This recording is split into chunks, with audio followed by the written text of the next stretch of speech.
Welcome everybody to the New Fly Fisher. I'm your host, Colin McKeown. In this week's show, we're back in Ohio for part 2 of our steelheading fantasy trip. And what we're going to be talking about in this episode is egg patterns, why they work, and how to use them. We're also going to have Jeff Blood talking about the blood dot, one of the most effective flies I know. It's going to be a great show. I know you're going to love it. Stay with us.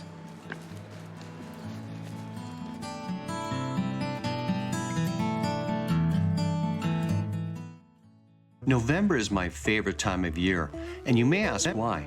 Well, it's because this is the best time of the year to fish for migratory Great Lakes steelhead. I traveled down to Ashtabula County in Ohio to the home waters of steelhead guru Jeff Blood. Jeff is an expert steelheader who loves to teach people techniques for fly fishing. Listen as Jeff explains how to approach a run when steelheading.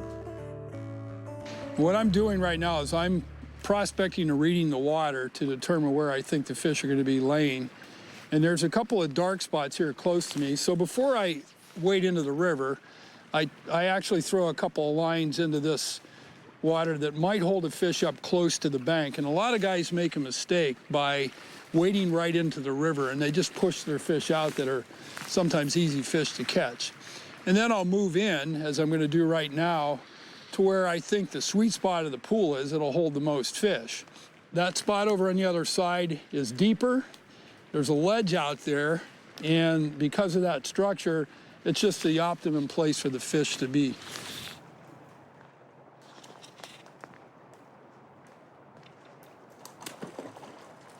Now we gotta try to tire this fish out a little bit.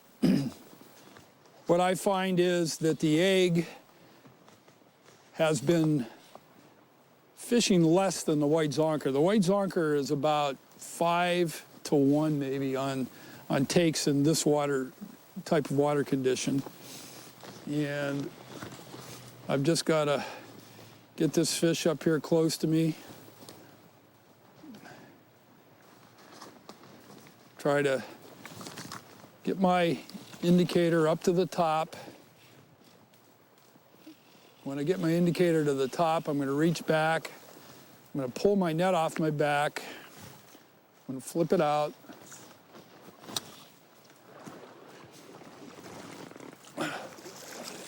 And we got a nice fat steelhead.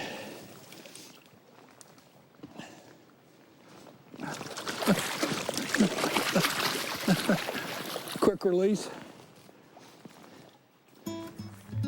Great fish.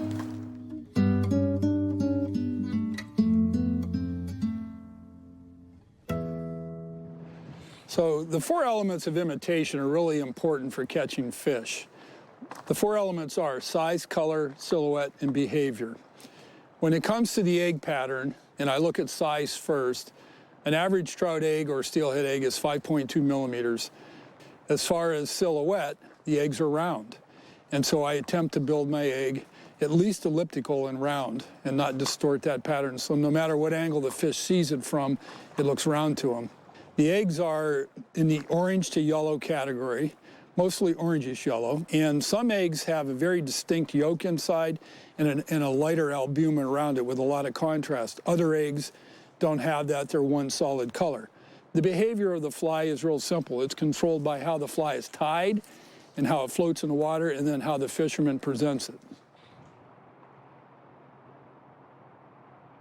Hit that.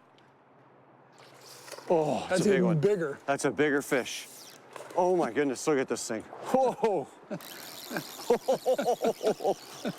So I'm using a 10-foot 7-weight rod, which is perfect because you get the reach for high sticking and nymphing. And at the same time, it cushions the blow of these fish when they do this. You kind of, oh, nice jump. When they do this, and at the same time, you want to have a good quality large arbor reel. So you can bring in line. And this guy is going right below you, Jeff. He's going to beach himself is what he's going to do. No, he's going downriver on me. He'll come back up. He didn't want to be in that shallow water, trust me. Look at this thing go. That fish has a lot of fight in it. This is a really strong fish. I just can't believe the power. Look at it. Oh, look at him there. As soon as you move, Jeff, he sees it and he goes. You hear Bill and I talk about this all the time in the show. It's so true. You get a big fish like this, they're so strong, and in order to get them in successfully, you gotta have quality, every capacity, but especially in your terminal tackle. Trying to get his head up. Oh, jeez.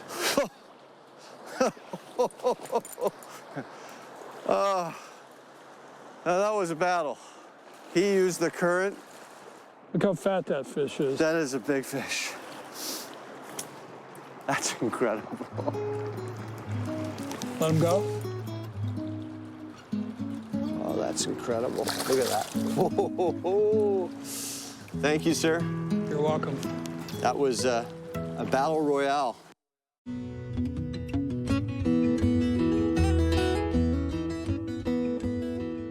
Sometime around 1876, the first steelhead eggs were transported from the McCloud River in California to the Great Lakes, and the resulting parr were stocked in Michigan's Osable River.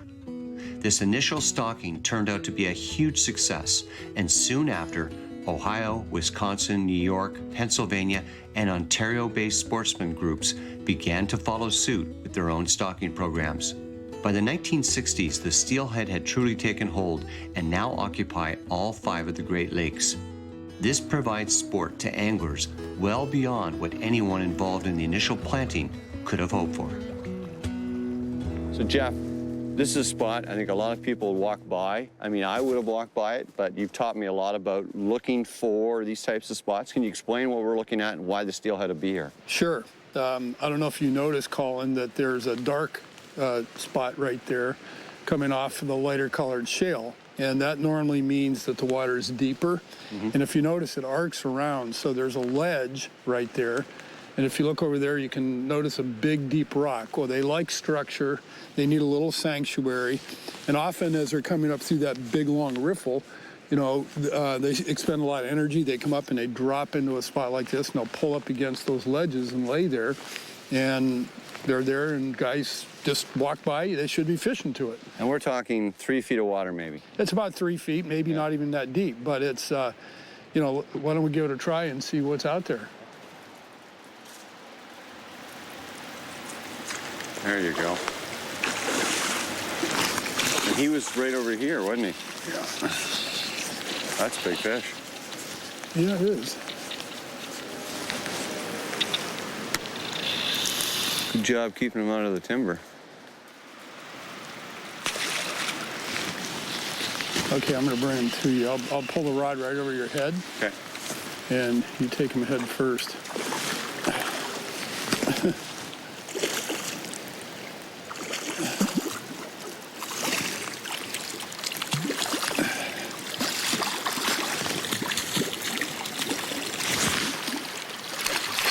Get him in the net. He's too big for the net. He ate the egg, didn't he? Big. He is. Yeah, I did. Okay. Okay.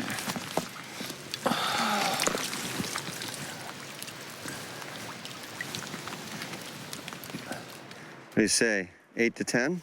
Yeah, he's pushing. He's pushing 10. He's probably about 9. Thanks for netting that for me.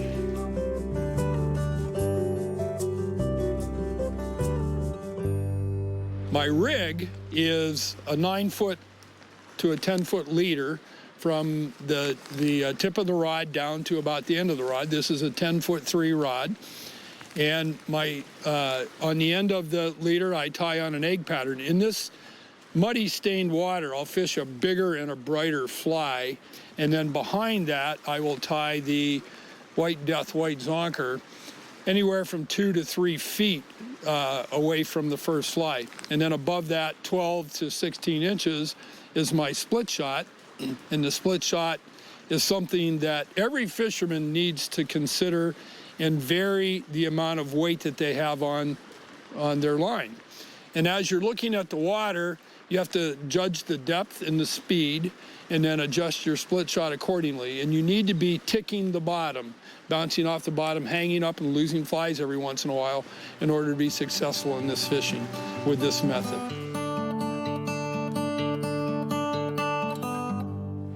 So Jeff, it seems like the fish have changed. Yesterday they were on the zonker, today they're on the egg. Yeah, it's kind of a phenomenon why they do that, but most of the time I find the white zonkers out fishing the egg 90% of the time. Nice fish right there. Whoops. Nope. And but when they switch over to the egg, they're on it for the day. I mean, it goes the other way around. You'll catch, 90% of your fish on the egg and 10% on the white zonker. But day in and day out, the white zonker has been out fishing the egg. This time of the year, right? This time of year, yes. Now, do you find in the spring they're more on the egg? No, actually not. They're on the egg, obviously, but in the spring there's a migration of emerald shiners that come up in about March, and they come up by the millions, and it's pretty phenomenal to see it when it occurs. And of course, when they're in the system, the fish are going to feed on them. Okay, you want to be just a little shallower down there, right there, perfect. And let that come through. Yeah, exactly. And the fish are right about where you're at, right there. That was a good call. Nice chrome fish. Yeah. Not a biggie, but it's a nice one.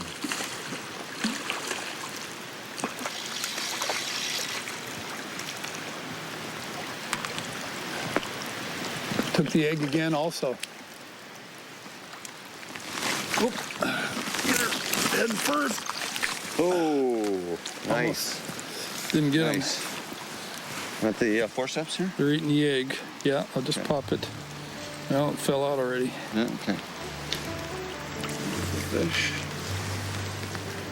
Nice. All right.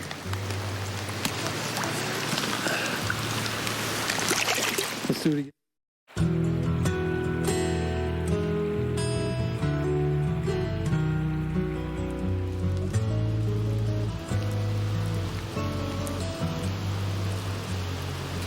There you go.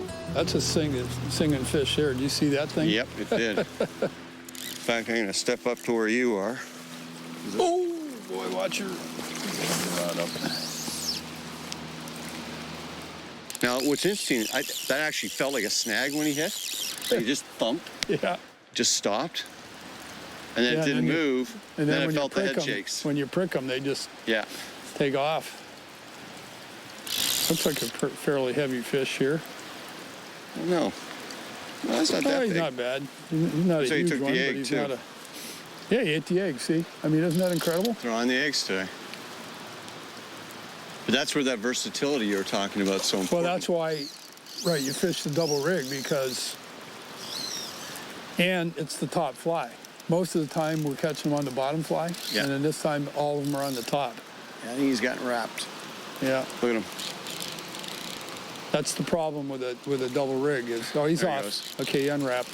They roll in your line, and that's a lot of times when you'll break them too because they get sideways and they've rolled in the line. Yeah. And this is a spot that's real handy to carry a net because you've got this high bank to you. It's hard to get up and out. A lot of times I just beach my fish and pop the hook out, but this is where you want to carry a net right here. Well, most people want to use the net because they don't want to hurt the fish. So that's where this net is really handy because it's out of the way. You don't have to carry it. Right. And I really like that. Okay, let's see if we can get this guy in. You keep that head up and I'll get him. I will. Nice, Stuff. nice. Just a nice steelhead. Get a little color in it. See that fish? Yep. Beautiful.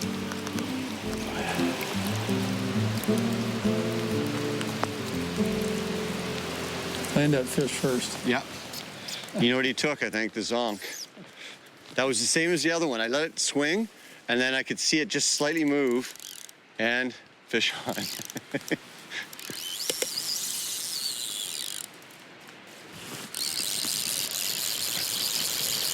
And this is why a large arbor is important. Yes. So when they come at you, they come at you, and he's coming right to us. Yeah, you're right. He took the zonker. Oop, oop. Oh, right in front of us. I thought he was going to go between my legs. So that zonker was swinging through, and the current was coming right across, and he must have grabbed it because I could feel it. I felt him more than I saw it. I was just starting to lift up. Oh, he's coming in here.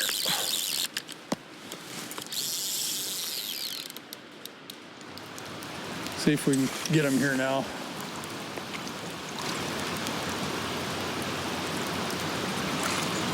He's got it wrapped. Yeah. He hasn't got the egg on him, but he's got it wrapped. I'm gonna step up here, Jeff. Bring him to you. He'll be right in front of the camera, man, here. He's hugging the bottom on us. Ooh, he's in the... Oh, my God. Oh, whoa. There's a bit of work. There we go. All right, bring him around.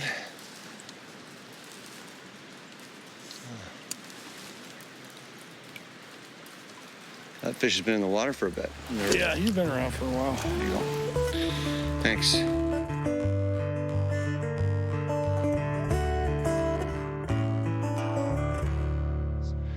Oh, that's big fish. That's big fish. You want me to get this for you? Here. Yeah, I'd like you to net it for me. Sure. We'll put my rod down here. I don't think he's ready yet, Carl.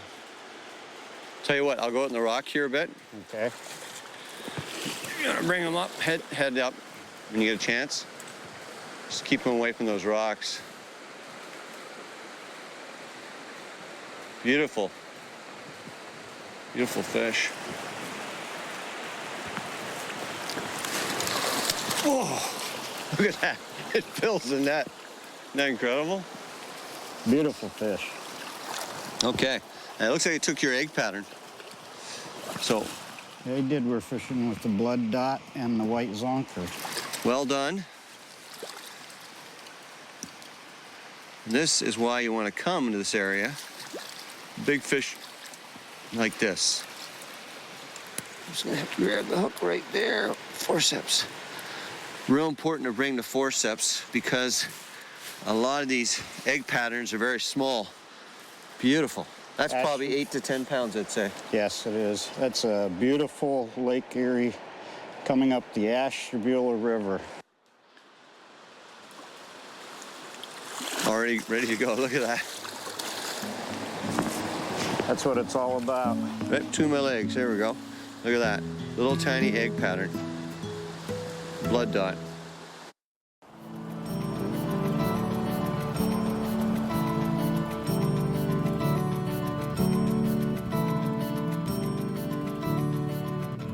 Lay it in right up here, Colin, right in that foam line. Again, go right in that second cut. Get it over just a tad little farther, further. right? Yep. I'll let this go through. There you go. There you go. Beautiful. Look at that fight. Now this one took the zonker. Yes, it did. Oh, feel the power of this thing. We're gonna run on you a little bit. Just as long as he doesn't go towards that timber, we're all good. Okay, I'll bring him to you, Carl. Get the head up.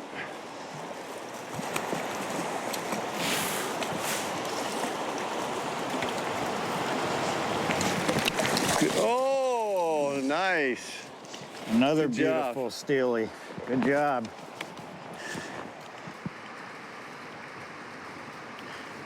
Beautiful fish, Colin. Way to go. Look at that. Clean. They give a male. great fight. Okay, just let him go and it's your turn.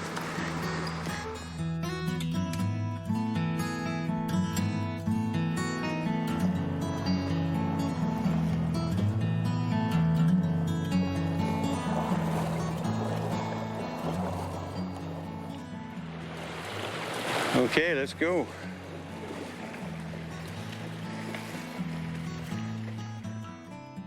Well, I hope you enjoyed today's show. As you can see, it's getting dark. It's the end of the day. Time to go in. Probably have a cold beer and a hot meal. I want to thank Jeff and Carl for showing me around, and more importantly, showing me how to use egg patterns and zonkers to catch these steelhead here in Ohio. If you want to learn more about Ashtabula County and Ohio, go to our website, thenewflyfisher.com. From all of us here at The New Fly Fisher, thanks for joining us, and we'll see you on the water.